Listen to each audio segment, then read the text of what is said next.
Welcome to DT Madness, Chronicles from the Third Life, episode 106, September 22nd, 2024.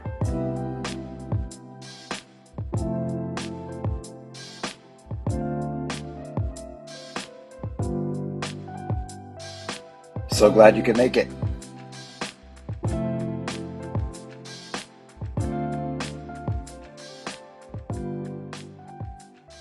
Happy autumnal equinox, first day of autumn. The equinox, I think, was at 8:43 a.m. Eastern Time, for those of you who celebrate. I'm certainly glad, although it's like 88 degrees here in North Carolina today, but I'm ready for the fall like temps and really just a drop in humidity. Definitely gonna get me a pumpkin. Sorry for missing last week.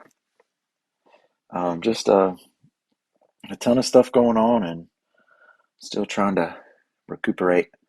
I will say that I've been complaining to the athletic director and the other kind of lead coaches of sports at the school about what they didn't warn me about, and that is that coaching tennis is making me fat. I've gained like 6 or 7 pounds since tennis season started, and what the heck, man? I thought I was going to be out there and active and all this kind of stuff, but what really happens is, especially once the matches started, is that the days are so long that I find myself eating a ton for lunch, and then because I know it's going to be a long time before I get to eat supper, and so after the match, it's like 6:30, 7:30, and we're stopping and eating Chick-fil-A or something like that. And I mean, I'm getting a milkshake, of course, because Chick-fil-A. And then, just doing that on the kind of regular, which leads to some bad habits. But yeah, man, I'm gonna have to get on a fitness plan after tennis is over, because I mean, it's like I'm a sucker for the salty and the sweet. That combo is it's tough to beat. It's undefeated, man. Like once I get a once I get a taste of that, like, I mean, salted caramel, but like chocolate chip cookies with some saltiness in there, I can't. I keep going back like over and over and over, waiting for the next. Oof, it's good, man. It's so good. I do think I'm allergic to September, so I'm gonna root for October to come. October, I think, is my favorite month of the year. I think I'm gonna say that. Even though my birthday is in January, I think I will go with October. October is obviously orange and blue, and but I'm really looking forward to it. Not too much longer, but definitely got to get my foothold back in the diet and exercise deal. We get I don't know who sponsors it, some local company, but I got these emails from school about all these um like rewards that I get. I don't really know for what. I don't know why I get them, if it's just longevity of service or whatever at school, but I had 21,500 points, and I looked through this store that they have, and that I could get with those points, and most of the things I really didn't want, but what they did have was Bath and Body Works gift cards, $10 ones. And so I just bought 10 of them. And really, I think I'm just going to go back and spend the rest of my points on that. So I'll be going to Bath and Body Works here pretty soon, and I'll be that guy in the store that's smelling every single candle. Hoping to find one that doesn't smell like Mama's bathroom. Like they've all got this. I don't know what it is. I just can't. I don't want it. But a nice fall. I don't know. Crispy apple type. I don't know. I need something though. I need a new smell. And it won't be long before I have to refresh my orange and ginger body lotion, body cream, because that's my go-to. But now I'm set with all these gift cards. If you haven't tried out the Drip Style AI feature on Snapchat, then I encourage you to do it. Um, I've got one. You guys aren't going to know who Color Me Bad is, but like it really makes me feel like I really had that '90s style going on. Like I might have to share that drip style picture with you, but you really should just try it for yourself. I got to let you know as well in these kind of quick hitters that we've got going here at the start of episode 106 is that the kids in fourth period now, they call me Unc. And I feel a couple of different ways about that. I've settled into it being okay, but I know they're calling me old, first of all, Unc as an uncle. But I think it's a sign of respect. I don't know. I go back and forth. It's a good class, man. The flow of my day is really interesting this year because my first period is just they're completely quiet. And I figured out pretty much how to handle them. I mean, they just do work online. Basically, I give them online work to do, and most of them complete it, and some of them it takes an extra day, and I have to drop zeros in, and but like it just is an hour and a half of quiet, which is okay to start the day. I'm not upset about it. No behavior problems. Everybody understands what I'm expecting, and then I transfer to a different room. I transfer to the little theater where I have AP Government. That's my class with 44 people and 38 boys, which it did break out into a WWE wrestling match on Friday with a couple off the top rope elbow drops onto the stage. It's amazing that it took, a month in with those 44 15-year-old boys, 38 15-year-old boys before that even happened. And then I have AP seminar that we stay in the same class, and I think I'm starting to get buy-in from most of them on what I'm really after in there, but that's always a wrestling match mentally, like spiritually even. And then I'm off like for third period planning uh, for 2 hours where I get my stuff done. Usually go home and grab my kachava shake and then head right back and get ready for tennis. And then my fourth period is the class that calls me Unc, and that's an honors civics class, and they're good, man. They really projects is what they like, and so I try to teach them up a little bit, but really I'll try to set them free. And they got some really creative stuff going, but I do like it. We had homecoming, HOCO as they say. Um, it was it was lit. Um, Man, it really was. The kids, it was from 8 to 10. Mr. Shields, the principal, says can't go past 10 because we've been out. We had a football game Friday night and we had a thing Thursday night, and so just out of respect for the teachers and administrators, like we don't want to be out that late that many nights in a row. And the kids were cool about it. They all got there at 8. Like very few people were fashionably late. They were there in their homecoming outfits and dresses, and I wore my bow tie rocking it out, and they were hopping around like Outcast got them going, and since '96, man, you know, it was Hey Ya, of course, but it really got the kids going, and they just kind of formed this big mob in the middle of the dance floor and in the middle of the gym. And Sydney, my daughter, and her student government, they spent all day long getting it ready. It really was awesome, man. It really was awesome. The kids have a ton of school spirit. And they were, like I said, hopping around to Taylor Swift. Maybe I didn't say that, but they were hopping around to Taylor Swift and Outkast and Kendrick Lamar and some other songs that I was like, oh, okay. You know, Same kind of stuff. That's the theme of every song that older people have been upset with that younger people are listening to, but just put in different words. Um, but I learned some stuff. But I didn't know many of the songs, but they were hype. And in the middle, my guy, there was a time where we didn't have a real DJ or like a professional DJ. We were just playing stuff off of Spotify playlist, and one of the songs that was requested had a YouTube ad. And so Mr. Good asks, for the kids to do their student section, their Crest Crazies chant, and it's basically like "Charge your pride, and the crowd responds, and my guy Levi got in there and just, oh, you got to check out my Instagram. Just watch. I watched that video over and over and over. Just makes me so glad, man, that the kids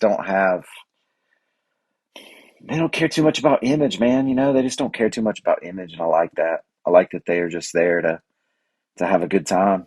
And at the end, once it was over at 10 o'clock, we turned the lights on and they told the kids to be safe, and the teacher stayed and the student council stayed and began to clean up, and we put on Zach Bryan and played Revival and American Kids by Kenny Chesney, and they were all so hype and everybody stayed, and like there wasn't much to clean up because the kids were so responsible with everything. Oh man, just makes me glad. It just really makes me glad. We in this past week I ordered the cap and gown for my daughter. So that's starting to get real. Tennis season is winding down. We're 2-0 in conference. We have a match scheduled tomorrow that we should win relatively easily to go to 3-0.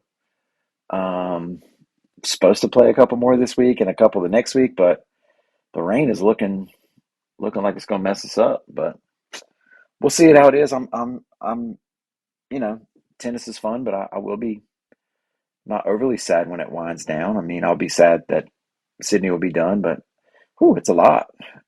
But then it'll start to get real with the college apps. So anyway, I don't know. In honor of football season, I guess we kind of started off with halftime there. We've had some. The Crest football Chargers are 4-0 as well. Been announcing those, and it's just been real great. But I guess that was the. I don't know if that was the salty part or the sweet part, but anyway, this gets the heavier part, whichever one that is. I don't know. Different flavor altogether, maybe. I read Oprah's latest book, Pick, Tell Me Everything by Elizabeth Stout, winner of the Pulitzer Prize. It was really good. It's been difficult for me to pick anything up after reading Familiaris. It's Familiaris is one of the greatest.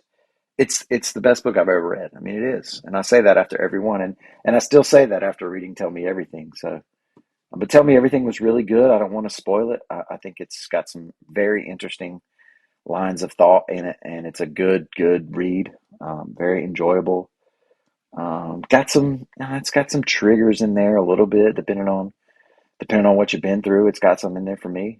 Um, but but yeah, it was really good. It just made me. It's again, I don't want to say too much about it, but a lot about identity, and um, I think about things like this when I read, because it just seems like when I read books, it was for me at that time, and I just wonder how much of that I'm bringing into it. Good postmodern question, but anyway, James Earl Jones passed away, and it just made me think of my friend Matt, who did a spot on impersonation of James Earl, especially as Mufasa. And one of the things that he said in a message of his a while back about the Lion King is that what typically people will bring out of the Lion King is Hakuna Matata. It means no worries. But of course, it's not Hakuna Matata that set the Pride Lands back in order. It wasn't that. It was remember who you are. Remember who you are. You're the child of the king, Simba. You're the heir.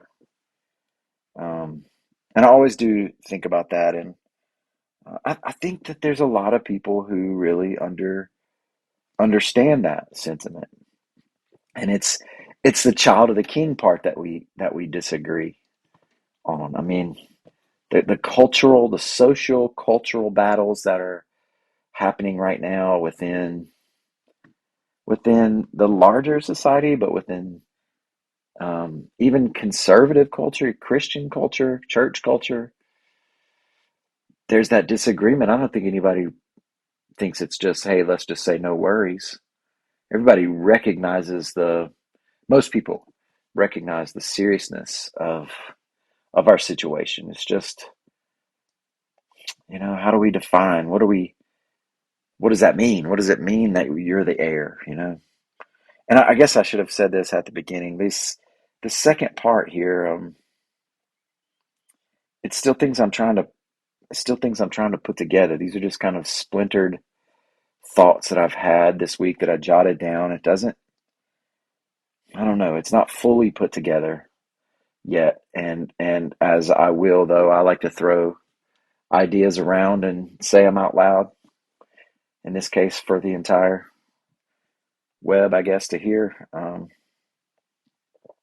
But I've thought about religion, and I've thought about churches and the teachers and the preachers and the teachers at school too. But in terms of religion, that's an easy entry into people's thought lives, into people's soul, into people's spirit, the depth, the marrow. And I know that's why, the scripture says that teachers and these people are going to be really held to high account, like to a high standard. Because I'm skeptical, if you haven't heard that come through in the past 105 episodes, but there's this it's an industry. It's an industry, and people are in the industry. I don't even think for ill intent. I don't think that, but be but because it's like, what did Matt say? What you win them with is what you win them to, or and when it becomes a commodity, when it becomes something that sells, when it becomes a something that sells even with social status or with cultural status, I don't think that's good. I don't think that's good. And there are some people for sure that have, maybe, again, I don't know about their intent. I don't know. But there are some people out there who are not doing the work, who are not being responsible with the weight of how much how much care they should have for the people that are listening to them, and they're using manipulation, and people are being manipulated to the point where it becomes, it becomes identity. It does. And that is really difficult to let go of, because once you have identification, then when that comes under attack, you feel like your existence is under attack. So I don't know, man. I hope that uh, some years from now, maybe this election or this time period, we can look back as though we are now at maybe we've reached a turning point. I hope. Um, I'll say that, and then I'll talk about my guy, Aaron Hinton. Um, he's the pastor at a church called Poplar Springs, and I went to a funeral there with him a couple of weeks ago, months ago maybe. Um, and I happened to catch him on Facebook Live this morning while he was talking about, the Sermon on the Mount, and don't murder, but I say to you that don't even be angry with people. And he was very careful, and he had was very prepared, and he wasn't trying to wedge his own viewpoints into the sermon, into the scripture. He just taught it as it is, which is that we should consider other people's humanity, and that what we shouldn't do, what is murdering them, is when we think that they are less than human. Anyway, it was really good. So I'm skeptical, but there are good folks out there. There are good teachers out there, and that makes me glad. Um, I, I do think about things too much, probably, but like he was talking about how, there is a righteous anger, and that's not what we're talking about here. And I agree with the way that he was putting it. But what we do is then take that as a loophole, and humans will find loopholes. I know I'm not supposed to do this way. I know the right way to live, but this is my righteous anger. And then we can just label. And I know the way around that is community, and that we've got to work that out together. And then the problem becomes, uh, with the internet and social media and selective exposure and all that kind of stuff. Everybody falls into their own community.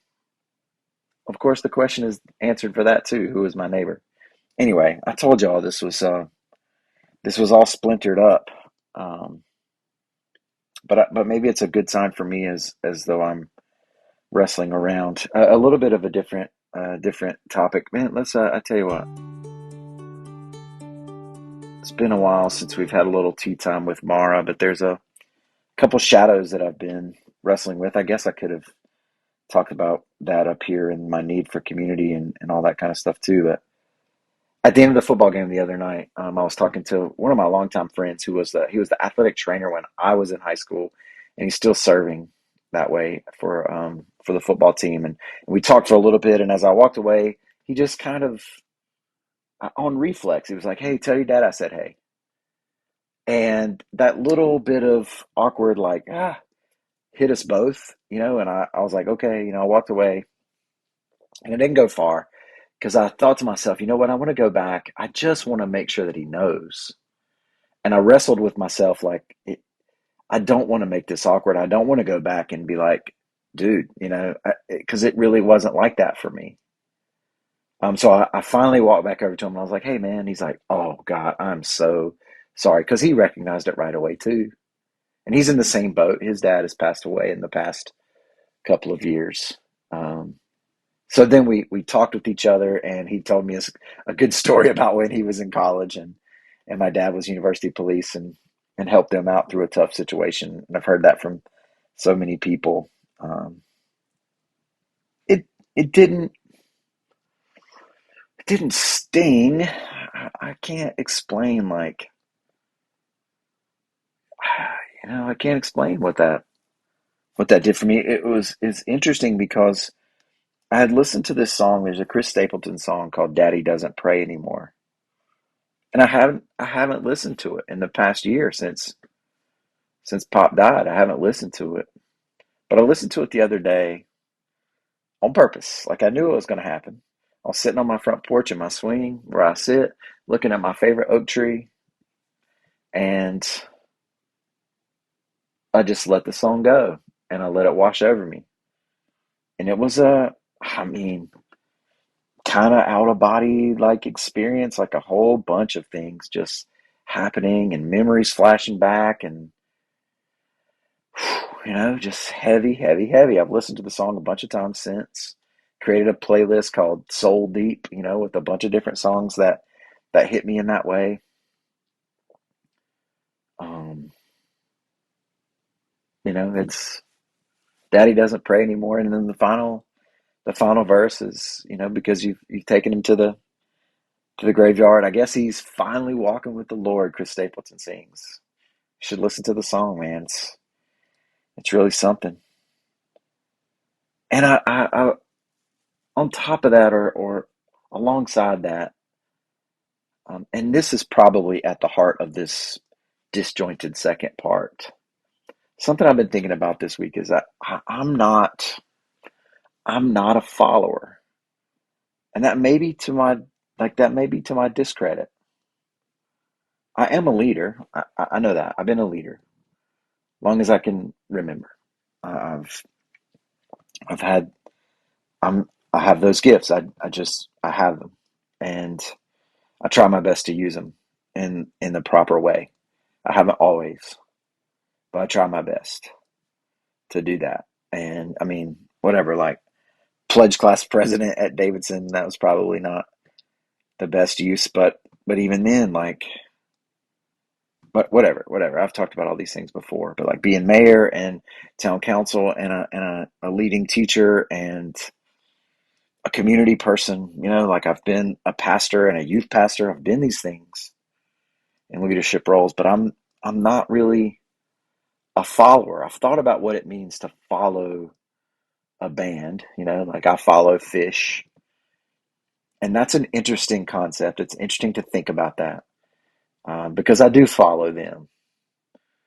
But in terms of teachers and preachers and politicians, like I'm not rallying behind any of these people. Um, I'm going to vote for one of them. I'm going to vote for a variety of people up and down the ticket, but I'm not a part of their movement. I'm not a part of their movement. And the thing I've thought about with my family, and perhaps this is arrogant to say, is that my family are leaders as well, and in a way, we follow each other. Like we push each other. Even my kids, like even my 15-year-old pushes me, um, and I will follow his lead sometimes. But I miss my dad because I followed him, and I haven't thought about it in that way. He wasn't a perfect person. There were flaws that he had, as any human has, and there are things that I don't want to do. You know, just like my kids are going to be that way about me. I mean, that's life. But it's things like the way that he treated money, just money, not chasing after it, spending it when you can, being responsible with it to take care of your own, but not letting it take a hold of you. Going to work and not missing days just because, showing up, like showing up is, I guess, what I mean by that. But like grumbling sometimes about having to do it, but in the end, always getting up and helping people, always getting up and helping people and having a kind word, an encouraging word. My dad was not an overtly religious man, but at the end of his life, and I just remember one time when Sam was having his appendix out, and I texted him from the OR, I guess, after Sam had gotten out and everything was fine. That everything was fine, and my dad says, "Good, my prayers were answered." And he didn't say it as though he was trying to let me know that he did the thing. It wasn't because he prayed that it happened. It's just he was a prayerful man. He would go in his closet, though. He wasn't trying to let you know about it. He wasn't standing out there beating his chest and letting everybody know. And I followed him in that way. I think that's the way. His love of laughter, licking the cheese dip off his bib overalls if he dropped some on him at El Acapulco. That's worthy of following. You know what I'm saying? But anyway, like and I could probably, and I probably will continue to ponder. He was a ponderer. There's another thing that I follow. Um, Now he had some hot takes, and I'll do that too. I got my arbitrary stance, but I miss that. Like I miss that because I don't know who to follow now, and that breeds a loneliness. I was reading, I don't know what story it was. Something talked about the loneliness epidemic, and especially with men, and I feel that. I feel that, man. Like it's been almost 4 years this New Year's, since I've had anything to drink. Since I've had anything to drink. But back in the day, man, I was an IPA guy, and I did it too much, and being free of that has been a great part of my third life, my fourth life approach. But with that lifestyle is an inherent community, like being at a bar or being at a party, and the inhibitions that it would remove from me because I am certainly introverted. I do not want to reveal myself to you. Um, but, my nervous system is hyperactive, hyper vigilant. Less so now since I've gone through my counseling with Living Lotus, but since that has, in these past 4 years, that part of community has evaporated. I've thought about trying to do some other things. I've thought about trying to play disc golf and being a disc golf bro. I would love to be able to do that, especially because my oldest boy does that so much. it hurts my elbow, and I think that's a good excuse. Um, I really should get into playing tennis, but I don't know. Like, am I playing tennis with my kids? That's not exactly the point that I'm after here. I could be a hiker, but really, I like to do those things by myself, which I understand is I don't think it's hypocritical of me. I just think it's this mountain I'm trying to climb right now. You know, these pieces that I talk about are all disjointed with in the second half that of the podcast today. It's how do I get through this part? This is the tea time with Mara that I'm having. I do find myself in books, and I find relationship and friendship there with the characters, with the story, with the philosophy. And I like talking about that with people. So a book club is probably the route, or church. I just got a lot of reservations. I really do. But I'm glad about this guy, Aaron Hinton. Like, I'm really,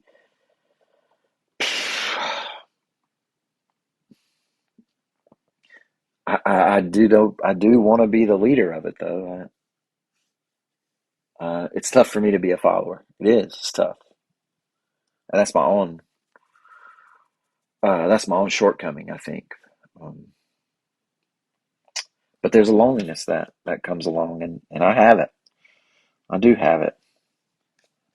But I've tried to begin to think, like, I know maybe in that is a whole bunch of things about what I'm not for, what I'm against, what I don't like, what my reservations are, and I typed out a list the other day just in case. Probably 60-40 right now. My percentages change. I'm 60-40 right now. If I had to run for mayor, I probably would. I don't have to decide until next summer. But I typed out a list of 16 different things about what I'm for. And I'm not going to read all those things to you because it's getting late in the episode. Um, but I think that what I'll do, like, um, is begin to think about what I'm for in in life, in this existence, and begin to chase after that. And I don't know. I know I'm umming a lot here. I definitely thought about needing a new routine. I'm just kind of in this. It's this first part of school and getting used to what tennis is and doing the announcing. We've had 4 straight home games and just watching TV and sports and so I feel like a need to get away. I feel a need to escape. My guy Nick has renovated some air, what are they called, airstreams, Roam League getaways, and I thought about maybe on Friday renting one of those for the night just by myself, not even taking my phone or anything, and just going up there, um, just completely turned off for a night. That might be what I need. But I've been doing work on what I'm for, and maybe next week I thought about doing it through the lens of the sponsors of this podcast, but I'll say it this way. Um, I think my band name or my book name is going to be a phrase from football. Certainly, there are times like it's a big third down, and if you don't get it, there are certainly times where you just punt the ball away and you regroup and you try again next time. You try to hold the line and then try again next time. But increasingly, the phrase that I like from football is that this is 4 down territory. That if I don't get it on third down, I'm going for it. I'm going for it on fourth. I'm all in. Like, this is the time to win the game, and I'm starting to feel like that here in the third life. I'm starting to realize I'm not one to make political statements, like cultural political, like partisan political statements. I'm very reserved with that. I like to think about this stuff, but there are some things that I'm for, and there are some things that I'm for that I want to begin to press. That I'm ready to go ahead and push in, go all in.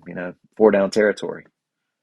that if I don't get it this time, I'm going to keep on going. But I don't know if any of that made any sense. But if it didn't, then I just encourage you to go back and try the drip style on Snap. Um, Maybe grab a salty and sweet treat. Okay. But we'll see. Pull for me and see if I can't pick up this first down. Maybe we'll talk about it next week about what I'm for and maybe what you're for. Let me know. This has been a Church of Six production, brought to you by the Bucket of Life, the Rope of Relationship, the Foundation Tower of Stone, the Wall of Belief, the Token of Hope, and the Magic Rock times one received and one given. Nothing divine is desperate, and in order to be, try to never seem. May all your circumstances serve to awaken compassion, and as you go, teach peace. Don't forget to believe, y'all, and be live. Grace and peace, my friends.